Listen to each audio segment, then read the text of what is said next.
Today on the Trent Out Loud podcast.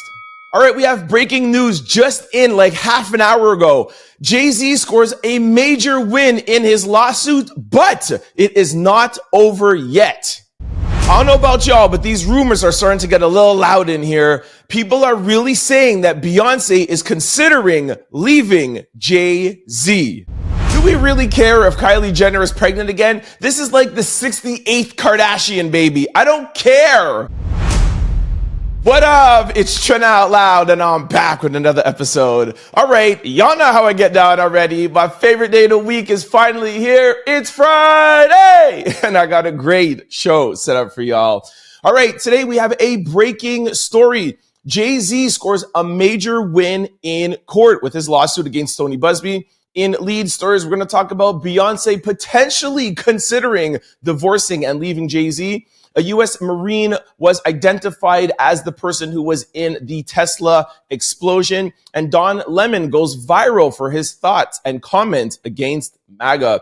In quick news, we're going to talk about Shenseea, Jay-Z, Kayne West, GloRilla, R. Kelly, 50 Cent, Ja Rule, and Simone Biles. We're going to close out the show, as we always do, with social discussion, question of the day, and a little bit of sports news. Y'all know what time it is. Turn your TVs, your radio, or your devices up. I'm about to start this show. Let's go. All right, we have a breaking news story concerning Jay-Z and his lawsuit with Tony Busby. As I am reading this literally came out like 30 minutes ago. This hasn't even hit the blogs or in any news sites yet. So I want to shout out Roberta for sending this to me. And of course, Megan, who is a legal journalist that released this story. She actually sent it to me. They both sent it to me at the same time. So thank you so much for that. All right. A U.S. district judge has granted lawyer Alex Shapiro's request to file a dismissal motion in the lawsuit that is accusing Jay-Z. This is over the objection of the woman's lawyer, Tony Busby. And the motion is due February the 6th. All right, before I read on, this is a major victory. However, there's an asterisk, and the judge is allowing Jay-Z's lawyer to file a dismissal. That's only what it is. I hear some people saying, oh, okay, so the dismissal is approved. No, the judge is granting and saying, you may apply for a motion for dismissal. Tell me what your grounds are. What are your reasons? You have until February the 6th. Just want to make that clear before I even read anymore. So Jay-Z's lawyer previewed his arguments in his request. I'm going to post that up if you guys want to read it. All right, now listen to this really important part. Judges deciding dismissal motions are to assume the facts are allegedly true. The arguments are about the legal issues such as statute of limitation. Busby opposed the filing of the dismissal motion in his New Year's Eve letter. For context, not every federal judge requires attorneys to obtain a court permission to file the motion. This is a rule specific to this judge and her civil cases. Okay, let's break that down. One, not every judge requires you to file a motion to submit a dismissal. This judge does. Why? We don't know that yet, but at least they're allowed to. Certain judges, you could just apply for the dismissal, done. This judge is very strict. More importantly, what I want to highlight in this is this line right here where it says, judges deciding dismissal motions are to assume the facts are allegedly true and the dismissal is just based on technicalities. I really don't think this is a good move for Jay-Z and his team. Just my personal opinion. And I know there's some people in Rock Nation that watch my podcast. So I'm just wanting to put my 2 cents in there to y'all. I don't like this. Let me tell you why. If this was 10 or 20 years ago, I would say, okay. But right now, the internet and content creators and TikTokers and YouTubers have almost a louder voice than I would say mainstream media. And the fact that if you guys win this case over a technicality and to assume that the allegations are true, but the fact, like, for example, something like statute of limitation, and we're going to get into that in 1 second, that, oh, the statute of limitation passed, content creators and the internet are going to drag Jay-Z and say, well, okay, you're basically not saying if these things are true or not, but you just got off on a technicality and he will get dragged. Yes, of course, there will be some people who will say, all right, I choose still not to believe it. But the fact that he got off on a technicality about a date or a time, I think that will be a bad look. And in 2025, you need something more than that. I'm just going to put it out there. Just to give a little bit more context to that, when Diddy first came out on these charges and and when they were doing the raids, some people were on Diddy's side, some people weren't. The Cassie video came out, and when we actually saw him doing this, it was over for him. It doesn't even matter what happens in court. People have already drawn their conclusion because we have seen it. Now, and I'm not saying that because if Jay-Z wins off a technicality, that's us seeing anything. I'm not saying that, but it will go down as, hey, he beat this case on a technicality and not any facts towards proving if he was innocent or not. And like I said, the line here says, the judge are to assume the facts are allegedly true. All right. I sent Megan a note to ask her this because I thought maybe somebody else might think the same thing. So I said, thank you for this, but I have a question. If the statute of limitation has passed, what are they submitting? If it's the date, then should that not just be like the item of concern? Like, let's get the date. For example, let's say it's January the 1st, 2005. Let's just say that is the date. If this happened before or after and the statute of limitation has passed, does this mean it's just going to get thrown out right away? And she answered me and said, it's a lot more complicated than that. The letter I posted lays out the argument, which I posted earlier, and I'll maybe repost again here. And it says, statute arguments have to do with whether the law cited in the complaint is overridden by another one that has an expired statute. That alone just even is a little confusing for me, but I get it. It's just not one date. It's a combination of a bunch of things. So Jay-Z's lawyer, Alex Shapiro, will have to put this all together. I'm going to give you guys the dates. They have till February the 6th to file this complex motion. This date versus that date, this law, all these things get together. Should this just be thrown out?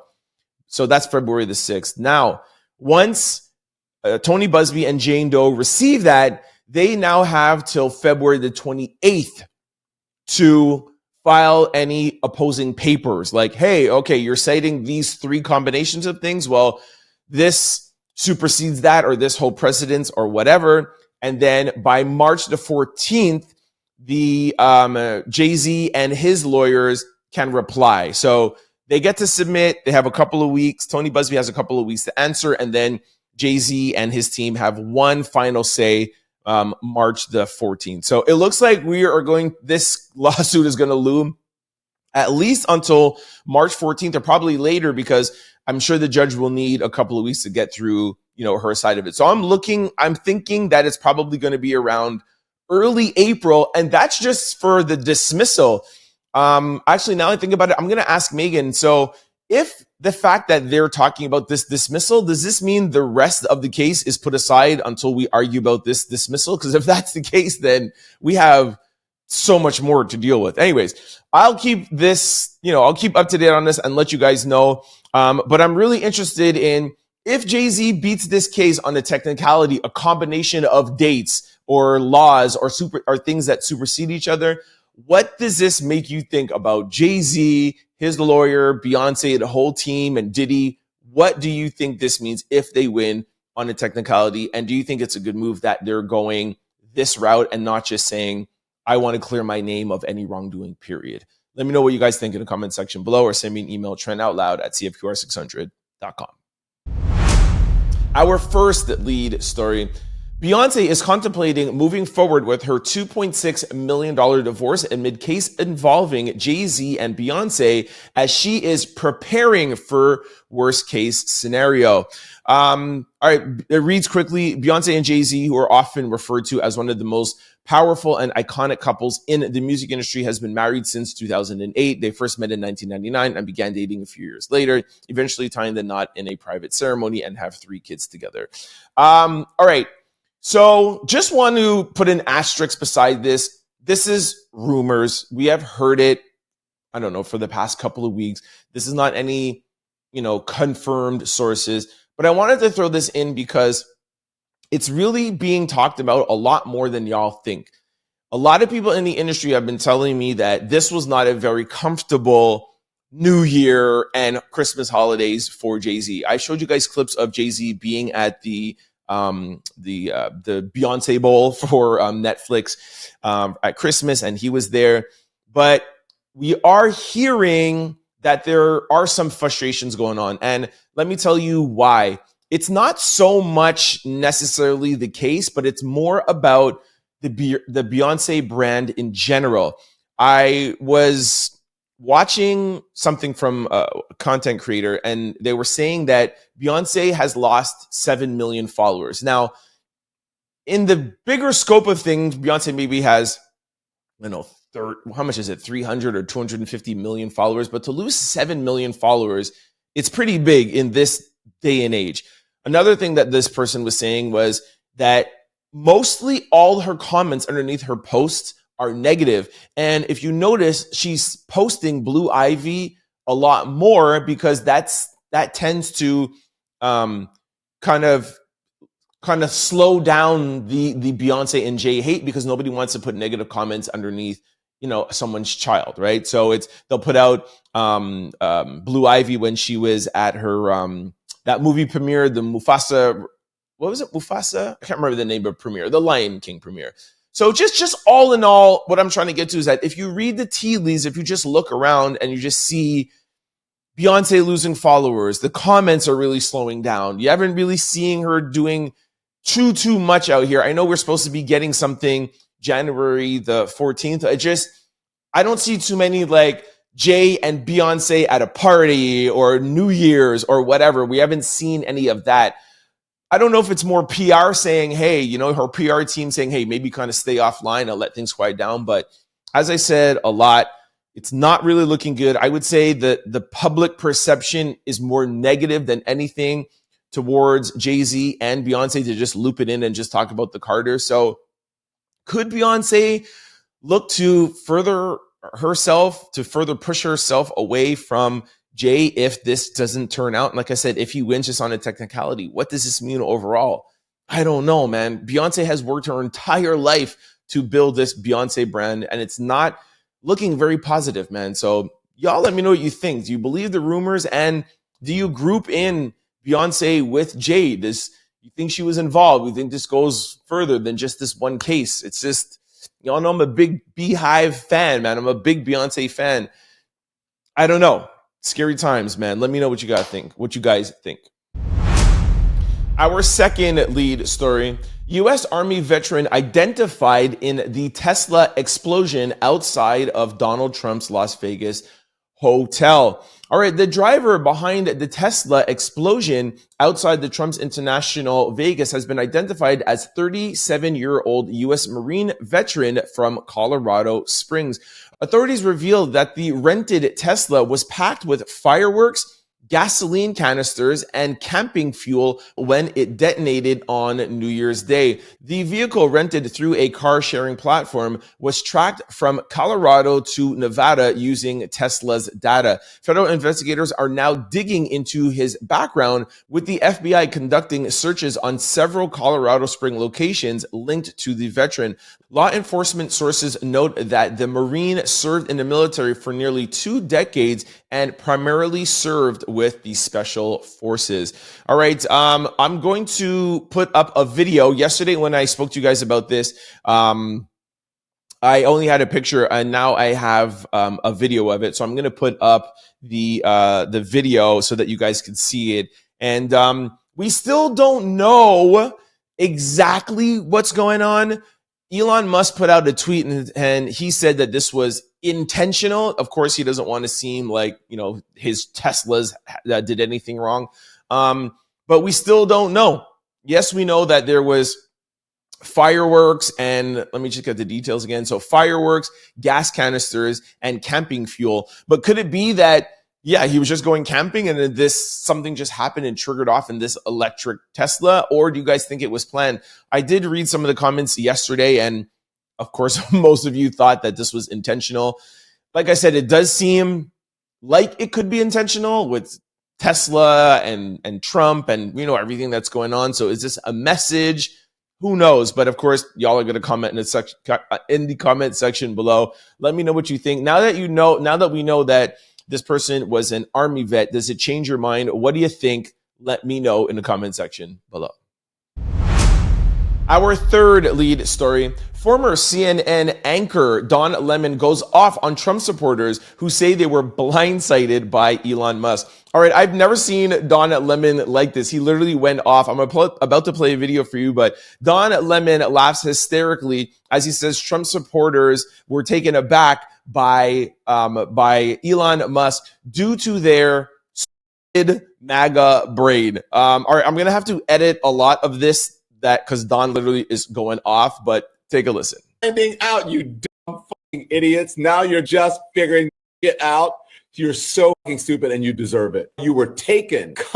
You have been co-opted because you have stupid MAGA brain. All right, so Don is talking about the H-1B visa to so America could bring in immigrants. I think it was Indian and also Asian too, but they could be in high-profile tech jobs. We talked to you guys about that last week. So of course, Don Lemon is now like, I told you guys this is what you were getting. How could you guys just say that you were blindsided and you wouldn't see this? Elon and Trump are getting backlash because the whole movement behind MAGA is America first, right? So how could you be so pro visa? All right. More importantly, what I want to talk to you guys about is a lot of people are dragging Don Lemon and saying that Don is just talking like this now and being like this so that he could get views and, you know, bring attention to his YouTube platform, right? Because he's not on CNN anymore. Just want to tell you guys something. A, I disagree with you. And B, let me tell you why. Do you know how rich Don Lemon is? Just after he got fired from CNN, he got $30 million just for that alone. Forget all the money he made before. Google Don Lemon's net worth. Don Lemon is not a struggling content creator that needs to say things to go viral. Does he want his show to pick up? 100%. But Don Lemon is just so happy that he doesn't have to, you know, talk in a certain way and say certain things because he's no longer on mainstream media. And that's why a lot of these people are leaving mainstream media and heading to YouTube and podcast platforms because they could talk freely and say whatever they want. So this is Don just being able to get anything he wants off of his chest. His show is for his people and that see things his way. He's like a Tucker Carlson for the liberals. And I'm not on his side or on Tucker Carlson's side. I'm just saying this is now probably just the real Don Lemon. Let's just not say the new Don Lemon. This is the real Don Lemon, and he no longer has to hide his views. So if you liked him before and you're shocked by this, just know this is who he always was. So shout out to Don for coming over to the YouTube side and being able to be free and saying whatever you want. Let me know what you guys think about Don in the comment section below. All right, this brings us to quick news. Ring my bell. Shenseea ushered off stage, performance cut short in Kenya. All right, a lot of people have been talking about this online. Shenseea was literally just like dragged off stage in mid-performance and then they just cut it short. And nobody knows why. I went to her page. We do know that she was in Kenya. She posted a day ago her in the street, but we have no idea what happened to her last night. I'm going to play a little video. You can see the security taking her off stage. Take a listen.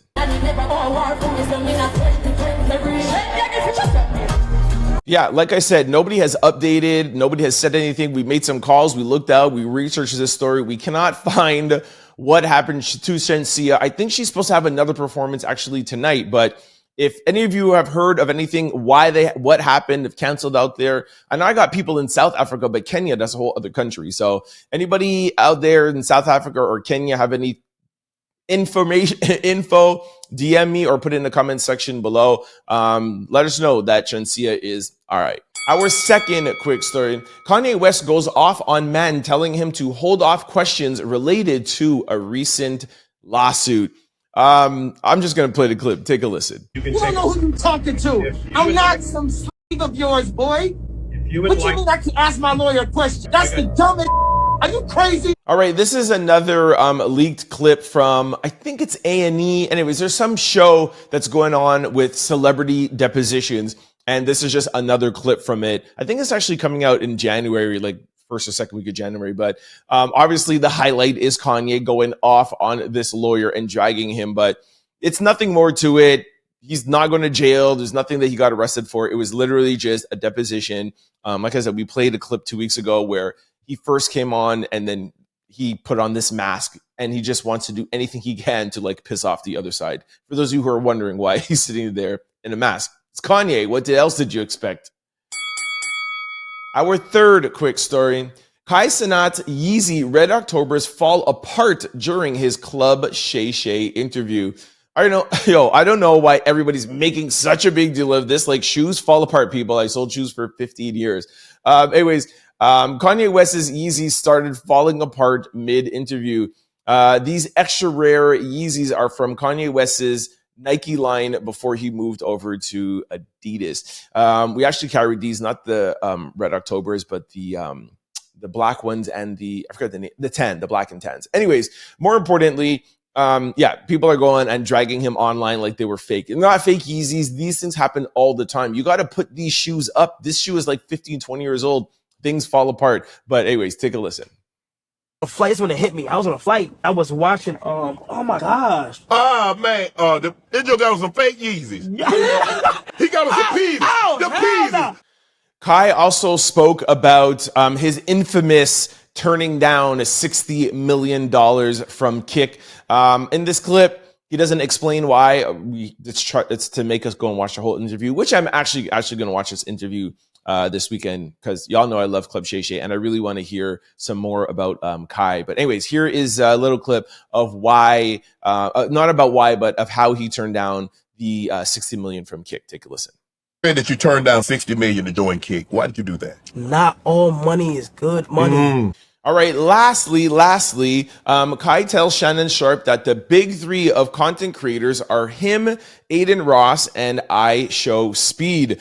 I would definitely agree that they're top three streamers, but I don't know if I would put them as top three content creator because where would I be if they're top three? No, I'm joking. But I just don't know content. That's a big bucket. Even Shannon Sharpe asked, like, what about Mr. Beast? But anyways, take a listen. Who you got in your big three of content creators? I'll say Aiden, Speed, and myself. Anyways, like I said, shout out to Kai. I'm definitely going to watch that interview this weekend, and y'all should check it out. Our fourth quick story. GloRilla, Sexyy Red, and Cardi B pop out at Club Live in Miami. All right, there's actually nothing much to this story. Y'all just know I love female hip hop right now, and I love to see this. Glo, Sexyy, Cardi B, and also Sukiana is there also too. I feel like male hip hop is very divisive right now. I think that's a pretty good word. You know, Drake is doing his own thing. Kendrick is not really like a super feature guy. You know, like I don't understand how DJ Khaled is actually going to ever come out with another album ever again because, you know, he puts everybody together. I just feel like everybody's apart. But the girls right now are holding it down for hip hop. I love to see this. And of course, the head of the snake, Cardi B, was there to celebrate. So I'll put up a picture of them and I want to shout out the ladies of hip hop coming out to Miami. Shout out to the girls. Our fifth quick story. Teedra Moses has a heated exchange with an ex-user after she named R. Kelly's song as one of her top 5 R&B hits. During an appearance on the R&B Money podcast, Teedra named R. Kelly amongst her top 5 of all time. This prompted backlash from Twitter users, one which cited R. Kelly's criminal history. In response, Teedra clarified that she wasn't supporting R. Kelly as a person and didn't mince words when she was addressing her critics. She argued that she is entitled to appreciate someone's art despite their horrible character. So, actually, let me just play a little clip. Take a listen. Top 5 R&B songs. R. Kelly. Ooh. All right, I wanted to put this to the comment section. What do you guys think about R. Kelly's music? Do you still listen to R. Kelly's music? Do you believe in this? I separate the art from the man or the art from the woman. Like, I have a hard time, to be honest with you. Depending on the circumstances, I do agree that you can split, but I think with R. Kelly, I think it's very hard. And I'll tell you why. At the station on CFQR, I still play some Diddy, not much, but I play some Diddy.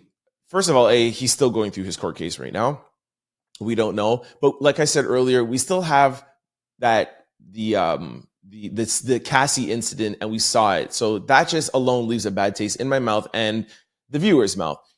But the thing where I draw the line with R. Kelly, like I would never play an R. Kelly song, is of what his charges were and the fact that his music was about that. And now knowing who he was with and who he was writing those songs for, to me, makes me unable to listen to his music.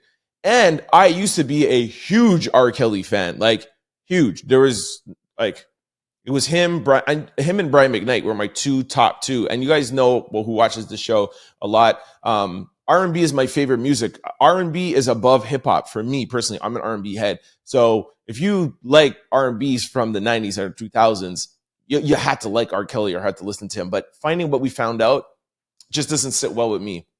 Let me know in the comment section below. Do you guys still listen to R. Kelly, and how do you feel about separating the art? And can you separate this amount from the person? Let me know. Our sixth quick story. Boosie defends his parenting after gifting his daughter a Porsche for her 16th birthday. All right. Look, there's a lot of back and forth online about this, and I'm not even going to really read the whole article. Boosie bought his daughter a car. Boosie is rich. She's 16 years old. If he wants to buy his daughter a Porsche, what's the big deal? A lot of people are saying, oh, he does this for the gram and he's actually going to take it back from her later because he took back a car from one of his daughters. That's his child. How do you know what his child did to take that, the reason why he took back the car in the first place? I just think that we should stay out of parenting situations when it comes to buying things. If there was something else, like remember the backlash with him and his son, which I'm not even going to repeat again for those who know, I agree with that, because that is a question about his upbringing and the type of person that more goes to his character. But Boosie's a multimillionaire. He has acres of land that he buys and builds houses for his other family members to live on so they can live close. We all know that Boosie is a big family man, and he's buying his daughter a Porsche. Like, what is the backlash about? Like, it makes no sense to me. Our seventh quick story. De'Ara Taylor sues her ex, Ken Walker, for alleged theft and embezzlement, claims he stole thousands out of their joint account after their breakup. All right, she claims that Ken unlawfully took money out of their joint account after they already settled how they were going to split the funds. In a lawsuit, she goes on to explain that they started an LLC for their brand as the couple had accumulated thousands of dollars over time for their YouTube channel and brand deals. All this came crashing down when Ken kept getting caught in cheating scandals, which led to their breakup in 2021. At the time, they contacted a business lawyer to help them split the money because she felt she deserved more of the money, because while they were going through a rough patch, she continued to make content and he didn't. She also put her personal brand deal money in the account under good faith. All right, so this is really over like $80,000 to $40,000. So it's not the end of the world, but you know, when you're in a situation, you want all your money, especially when you feel like you did more of the work. But Ken did reply, and I have a little video. Take a listen. Snapchat, YouTube videos, whatever. It's like, I thought we moved past this years ago. All right, I know that was a little clip, but he's basically just saying this was a long time ago. You know, why are we talking about this? It's over with. But of course, he's going to say that because he's the one that's taking more of the money. And like I said, she was doing a lot of the work when he was out. So everyone's talking about this online. Let me know whose side you're on in the comment section below, or send me an email, trendoutloud@cfqr600.com. Our 8th quick story. All right, the first babies of the year were born in Montreal and Quebec, both born exactly at midnight on New Year's Eve. As the clock struck midnight on New Year's Eve, some celebrated with champagne, others celebrated with the first babies of 2025. Both boys were born at midnight in Montreal and one in Quebec City. So congratulations out to y'all. When you guys say first, by the way, what is this? The first in Canada, first in North America, first in the world? I'm sure there was a lot of babies that were born at midnight when the clock struck 12. But if anybody have any more information, I don't know. But I'm thinking this is probably Canada. I'm just assuming. I don't know. But anyway, shout out to the new baby boys. All right, our 9th quick story. Simone Biles says she feels greedy if she were to return to the 2028 Olympics. She said, I'm at a point in my career where I'm humble enough to know when to be done. Now, I love Simone Biles. And you know what this is? This is a big stunt. You know what she's saying? I'm just going to go to the Olympics in 2028 and literally just clean up a bunch of gold medals. And I don't think that's nice to do to y'all. I love this. I love this. I think it was around this time, this Olympics in 2024. And her husband wasn't so familiar with the Olympics and her competition. And he asked her, who is your competition? Like, who do we got to look out for? Like, who could take the medals away from you? And she said, no one's my competition. Like, I love this, man. Anyways, I do hope that she does go back, because if you're healthy and you are, you could still make it, you get so qualified. Like, why not? If I were her, I would collect as many gold medals as I can. Clean up. Anyways, shout out to Simone. Our 10th quick story. Kylie Jenner's recent video sparked pregnancy rumors as fans speculate she was hiding her stomach. All right, the internet seems convinced that beauty mogul Kylie Jenner may be expecting another baby. After the 27-year-old posted a video from her TikTok account a few days ago, social media users have been buzzing about the seamlessly strategic placement of a bag in front of her belly and speculation that her nose looks different. Kylie, who shares 2 children with rap star Travis Barker is the other Kardashian, right? Travis Scott has been romantically linked to an actor since 2023. Here's a video. Take a listen. So I took girls to Ulta today. All right, so we do know that Kylie has always hidden her births, but I mean, it's her 3rd baby. She's 27 years old. Is this really such a big deal, people? Like, gosh, I know I'm part to blame because, I mean, I didn't have to put it in the show. But like I always say when I talk about stories like this, my job is to talk about entertainment and viral news. And it's viral, so I just have to talk about it. But I really, really don't care. Our 11th quick story. All right, Ja Rule trolls 50 Cent over Vegas residency after fans say it might be the worst show to come to Vegas. Somebody posted out and said, popular Vegas critic says 50 Cent's residency is one of the worst shows to ever happen to Vegas. And Ja Rule retweeted it and said, not the worst show, and then put laughing emojis. I have spoken about this, I think it was this week. I'm not too sure, but this is the second person now that said that 50's show is not good. And I can't believe this because he just came through and finished a worldwide tour that was the 3rd largest grossing hip hop show ever.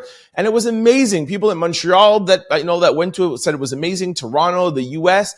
How is this residency not good? The only thing I could think of is just like the stage setting, and he's more used to like bigger stages, but I don't know. The 1 or 2 little videos that I have seen, he does seem very like lackadaisical and not into it, but this is 50. He's a veteran, man. If any of you have gone out there or known somebody, please comment and let us know what is up with this 50 Cent residency.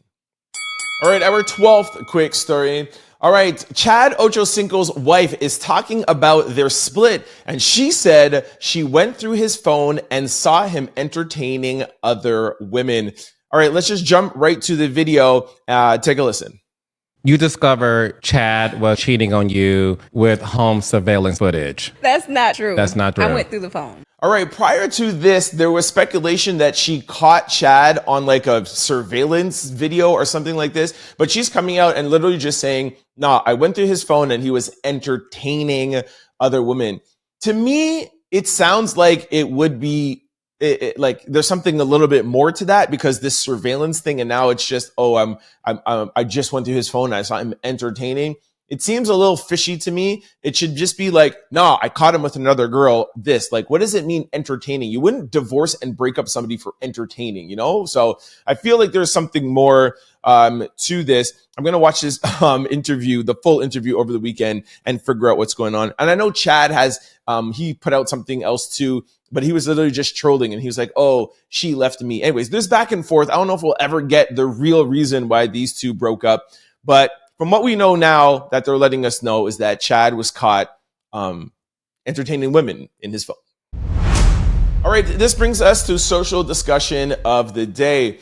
All right, I found this clip online about leadership. I want to talk to you guys about it and let you hear. Take a listen. The cost of leadership is being misunderstood by the people you're trying to help. The cost of leadership is to be maligned, misunderstood, misquoted, attacked in your moment. We often fail to truly appreciate leaders while they are alive. Visionaries who shape our world are often misunderstood, criticized, and even disliked during their time because they dare to think differently, challenge norms, and push boundaries that most of us aren't ready to confront. These individuals are ahead of their time, creating the foundations for the world that we live in today, long before we even realize the importance of their contributions. So I wanted to talk about this because especially in the entertainment industry, you see people like an Elon Musk or Kanye West. And should we, reward and applaud these leaders who are ahead of their time?